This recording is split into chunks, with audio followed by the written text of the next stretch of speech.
بسم الله الرحمن الرحيم. الحمد لله رب العالمين والصلاة والسلام على رسول الله وعلى آله وصحبه ومن والاه. أما بعد، السلام عليكم ورحمة الله وبركاته. Ndugu yangu katika iman,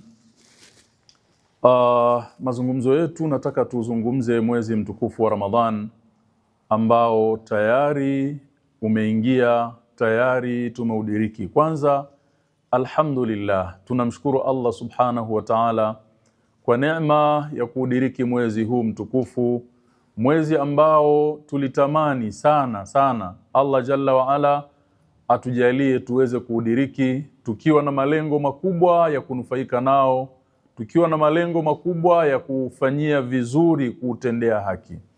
Sasa kuingia katika Ramadhani ni jambo, lakini kunufaika na Ramadhani ni jambo jingine. Sasa nakusudia katika mazungumzo yangu haya ni kutanabaishe Muislam, pia ni tanabaishe nafsi yangu, kaifa takunu fi Ramadhan. Ni vipi unatakiwa kuwa katika mwezi mtukufu wa Ramadhan.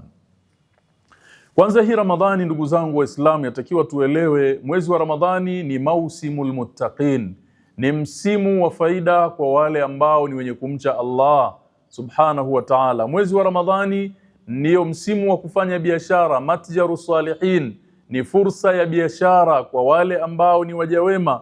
Lakini mwezi wa Ramadhani ni muthirul lidhunub, ni mwezi wa kutakasa, kusafisha madhambi, ni mwezi wa kujitakasa, kujikosha, ukawa msafi kutokana na madhambi mengi ambayo tumeyachuma katika masiku na miezi iliyopita kabla ya mwezi huu mtukufu wa Ramadhan. Lakini mwezi wa Ramadhan ni kambi ya iman, ni kambi ya kutengeneza azma mpya ili mtu aweze kuijadid imani yake. Ndugu zangu Waislamu, kuidiriki Ramadhani ni neema, kwa sababu wako wengi sana ambao walitamani kudiriki mwezi mtukufu wa Ramadhan, lakini hawakuweza kuidiriki Ramadhan. Hapa nyuma mnafahamu tumewasindikiza ndugu zetu wengi sana, wamekufa ndugu zetu wengi sana ambao tunaamini walikuwa na malengo kama tuliokuwa nayo, walikuwa na hamu kama tulionayo, lakini aqdarullahi jalla wa ala zimewapitia, kadari za Allah jalla wa ala, muda wao ukawa umemalizika.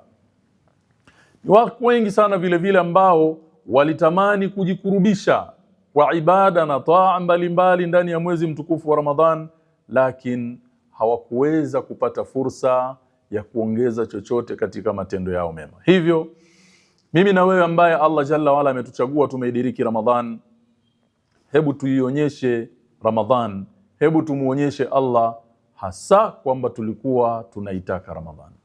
Na jambo lolote ili uweze kufanikiwa kulifanya kwa ufanisi, kulifanya vizuri, lazima uwe na takhtit musbaq, lazima uwe na mipango, lazima uwe na program, lazima utengeneze jedwali la time yako.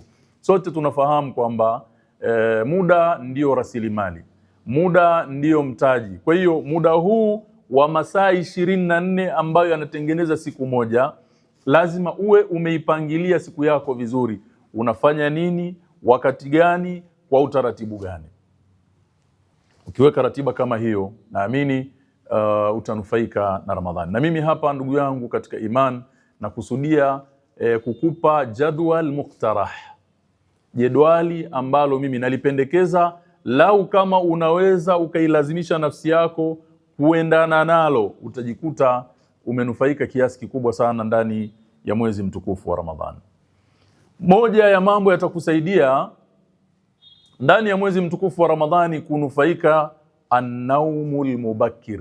Iltazim bin-naumil mubakkir, jilazimishe kulala mapema. Kuna faida nyingi sana. Baadhi ya Waislamu au baadhi ya watu imekuwa utaratibu wao, analala pengine saa 5, saa 6, wengine mpaka saa 7 wamekaa kwenye television, anaangalia mambo mbalimbali, wengine wafuatilia mipira, wengine wafuatilia filamu. Huyu hawezi kunufaika na muda wake vizuri. Kwa hiyo lala mapema, jambo la kwanza. Lakini jambo la pili ni kwamba unapolala mapema, maana yake utaamka mapema. Sio tu kuamka mapema, utaamka ukiwa na nashat, mwili wako umechangamka, uko vizuri, unaweza ukafanya ibada yako vizuri. Hii ni nukta ya kwanza. Lakini nukta ya pili, ili uweze kunufaika na Ramadhan, ilazimishe nafsi yako kubakia msikitini baada salati al-fajr. Hapa kuna faida hizi. Unapoamka mapema, tafsiri yake ni kwamba wewe umeianza siku yako mapema. Naweza kuthubutu kusema wewe utakuwa na muda wa ziada wa kuwekeza. Kwa sababu unapoamka mapema, aidha utapata fursa ya kuswali witri, utapata fursa ya kuswali sunnatil fajri, utapata fursa ya kusoma Qur'ani, aidha kufanya adhkari, kufanya istighfar, kuomba dua. Kisha baada salati al-fajri utapata fursa ya kusoma Qur'an. Ukibakia msikitini utapata fursa ya kusoma Qur'ani, kwanza kufanya adhkaru sabah, zile nyiradi za asubuhi utazifanya kikamilifu. Ukimaliza utapata fursa ya kusoma Qur'an. Ukimaliza utapata fursa ya kuswali sunna ya duha, kisha ndio unaondoka msikitini. Mwezi wa Ramadhan ni shahrul Qur'an, ni mwezi wa Qur'an. Ndio mwezi ambao Qur'ani imeteremshwa katika moyo wa Mtume Muhammad sallallahu alayhi wa alihi wasallam. Yaqulu rabbuna tabaraka wa ta'ala, shahru ramadhana alladhi unzila fihi alquran hudan linnasi wa bayyinatin min alhuda walfurqan. Ikiwa mwezi wa Ramadhani ndiyo mwezi ambao ndani yake imeteremka Qur'ani kwa mtume wetu Muhammad sallallahu alaihi wasallam, basi inatakiwa Muislam bisifatin khasa, kwa namna ya pekee, ndani ya mwezi wa Ramadhan uwe na utaratibu wa kusoma Qur'an zaidi ya vile unavyosoma Qur'an katika masiku yako mengine. Kwa hiyo tenga muda wako mzuri, tenga muda wa kutosha wa kuisoma Qur'an, na wala usijalie lengo lako wakati unaisoma Qur'ani ikawa hami yako kubwa ni kuisoma Qur'ani kwa ulimi tu, hali ya kuwa moyo hauzingatii, hali ya kuwa akili haizingatii. Hapana, bali isiwe lengo lako ni kwamba una khatima nyingi. Watu baadhi yao ukuta wanashindana kwamba hii ni khatima ya ngapi? Mimi kwenye 10 la kwanza napigaga khatima 2 mpaka 3. Umeelewa nini? Umezingatia nini? Umenufaika na nini? Moyo wako umeathirika vipi na maneno ya Allah jalla waala? Bali isome Qur'an tilawata tadabburin wa ta'aqulin, usomaji ambao ni wa kuzingatia na kuitia akilini, wa amalin, na kuifanyia kazi. Fa inna a'zama maqasid inzali al-Qur'an ayuha al-ikhwa, hakika malengo makubwa na makusudio makubwa ya kuteremshwa hii Qur'an huwa tadabbur wal amal. Allah ameiteremsha hii Qur'ani ili tuizingatie na tuifanyie kazi. Anasema Allah tabaraka wa taala, kitabun anzalnahu ilayka mubarakun liyadabbaru ayatihi waliyatadhakkara ulul albab. Katika surati Sad aya ya 29 Allah anasema hiki ni kitabu, yani Qur'an, anzalnahu ilayka afwan, hiki ni kitabu ambacho tumekiteremsha kwako Muhammad, yani hii Qur'an. Lengo liyadabbaru ayatihi, ni kitabu tumekiteremsha kwako, kimebarikiwa ili watu wapate kuzingatia aya zake, al-ayatu shar'iyya wal ayatu al-kauniyya umuman, ili wale wenye akili timamu wapate kuzingatia. Kwa hiyo ni vizuri ili uweze kunufaika na Ramadhan, an tahrisa ala albaqa'i fil masjid hatta tashruqa ash-shams wa tartafi'. Jilazimishe, kama hakuna dharura ya kukimbia, bakia msikitini baada salati al-fajr, unasoma Qur'ani, unafanya adhkar mpaka jua lichomoze, kisha likishachomoza linyanyuke kiasi cha urefu wa mkuki, kwa sababu baada ya hapo unaswali rakaa 2. Faqad kana an-nabiy sallallahu alaihi wasallam, alikuwa mtume wetu sallallahu alaihi wasallam, idha salla al-ghada ay salat al-fajr, alipokuwa mtume akiswali, jalasa fi musallahu hatta tatlu'a ash-shamsu, akhrajahu al-imam Muslim. Hadiyu nabii sallallahu alaihi wasallam, muongozo wa bwana mtume sallallahu alaihi wasallam, ilikuwa anaposwali salati al-fajri hubakia msikitini akifanya dhikri, akimdhukuru Allah mpaka jua linachomoza. Likisha chomoza jua anaswali sunna, kisha sasa hapo anaweza kuondoka. Wa akhraja al-Imam at-Tirmidhi min hadithi Anas ibn Malik radhiyallahu anhu wa ardah عن النبي صلى الله عليه وسلم أنه قال. Al-Imam Tirmidhi katika sunani yake anasimlia hadithi ya Anas ibn Malik radhiyallahu anhu wa ardah ya kwamba Mtume sallallahu alaihi wasallam amesema, man salla al-fajr fi jamaa, atakaye bahatika kuswali salati al-fajri, salati subhi katika jamaa, thumma qa'ada yadhkuru Allah ta'ala, kisha akaketi akimdhukuru Allah, akimtaja Allah, akifanya adhkar, akisoma nyiradi, hatta tatlu'a ash-shamsu, mpaka jua likachomoza kutoka upande wa mashariki, thumma salla rak'atayn, kisha akaswali rakaa mbili, kanatika ajri hajjatin wa umratin tammatin tamma. Hadithi hii inaonyesha wingi wa njia za kheri katika Uislamu.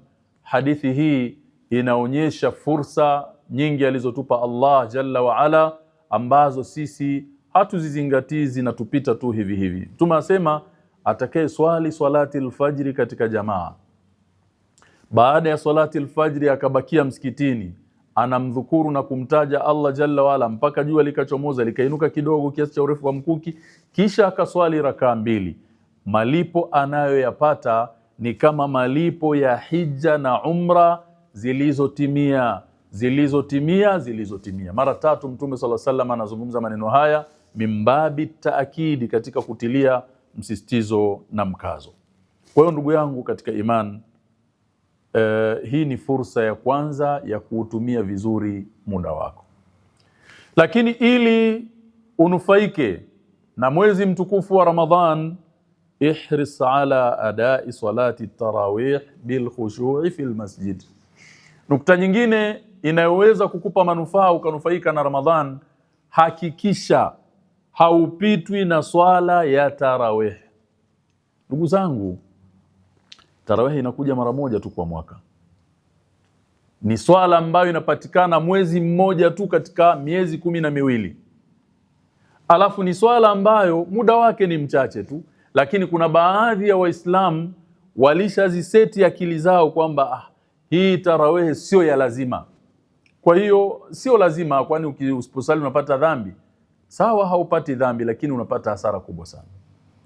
Lakini wako baadhi pia wamejiwekea utaratibu wa kuswali vile wanavyoona wao. Anaweza akaingia tu akaswali rakaa 2, 4 akaondoka zake, au akakaa huko nyuma akaanza kuchati kwenye simu yake. Umepata hasara. Umepata hasara ndugu yangu, kwa sababu Mtume sallallahu alaihi wasallam ameeleza katika sababu za maghfira, sababu za kusamehewa madhambi ni pamoja na kuswali salatu tarawih. Man qama ramadhana imanan wa ihtisaban ghufira lahu ma taqaddama min dhanbihi. Mtume sallallahu alaihi wasallam ameifanya swala ya tarawih ni miongoni mwa sababu za kusamehewa madhambi. Mwenye kusimama kisimamo cha Ramadhani, la shaka kwamba kisimamo cha Ramadhani ni tarawih, imanan wa ihtisaba, kwa masharti ya mawili, akiwa na imani juu ya Allah Jalla wa Ala, akitaraji malipo kwa Allah Jalla wa Ala, anasamehewa madhambi yake yote yaliyotangulia. Ni fursa kubwa kiasi gani ndugu yangu ukadumu tu na swala ya tarawih, ukailazimisha nafsi yako. Kwa hiyo iswali swala ya tarawih msikitini, anza na imamu mpaka umalize naye. Pana ujira mkubwa. Hadithi tutazisoma sana hizi. Man qama ma'al imami hatta yansarif kutibat lahu qiyamu layla.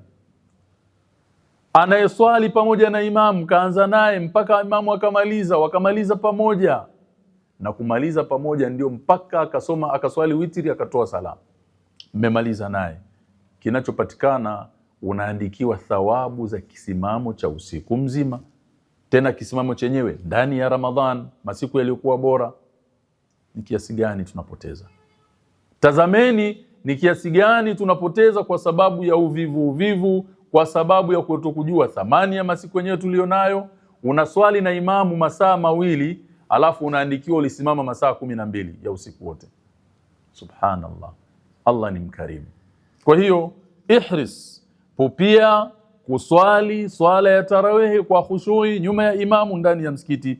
Fa illam yatayassar laka hudura almasjid, labda unaishi mbali, usafiri ni watabu, miundombinu sio mizuri, bado usipitwe na swala ya tarawih. Iswali nyumbani mwako na watu wako wa nyumbani kiasi kitakachokuwezekania. Mtume alayhi salatu wassalam, kama nilivyotangulia katika hadithi, Mtume anasema man qama ramadhana imana wa ihtisaban ghufira lahu ma taqaddama min dhanbi. Usiache fursa hii ya kusamehewa madhambi ikakupita. Simama kwa kiasi utakachoweza. Hukuweza kuja msikitini, nyumbani kwako na watoto wako na mkeo na familia yako, swalini swala ya tarawih. Kwa hiyo kaifa takunu fi Ramadhan au kaifa yakunu almuslimu fi Ramadhan, hizi ni baadhi ya nukta muhimu, kwamba lala mapema, lakini vile vile hakikisha salati al-fajr unaswali msikitini kwa jamaa. Hakikisha una utaratibu wa kusoma Qur'an nje ya utaratibu uliokuwa nao kabla ya mwezi mtukufu wa Ramadhan. Isome Qur'an, isiwe lengo lako ni kumaliza khatma nyingi, la, bali isome Qur'an ikiwa lengo lako ni kupata mazingatio iweze kukujenga. Na mwisho kabisa, hakikisha unaswali salati al-fajri kwa jamaa na unaendelea kubaki msikitini. Unapata fursa ya kusali zile rakaa mbili, unapata ujira wa haji na umra zilizotimia, na swala ya tarawih swali nyuma ya imam. Kwa leo nitaishia hapa, na muomba Allah jalla wala atupe mazingatio, atupe uelewa. Tukutane katika nasaha zitakazofuata. Wabillahi tawfiq, wassalamu alaikum warahmatullahi wabarakatuh.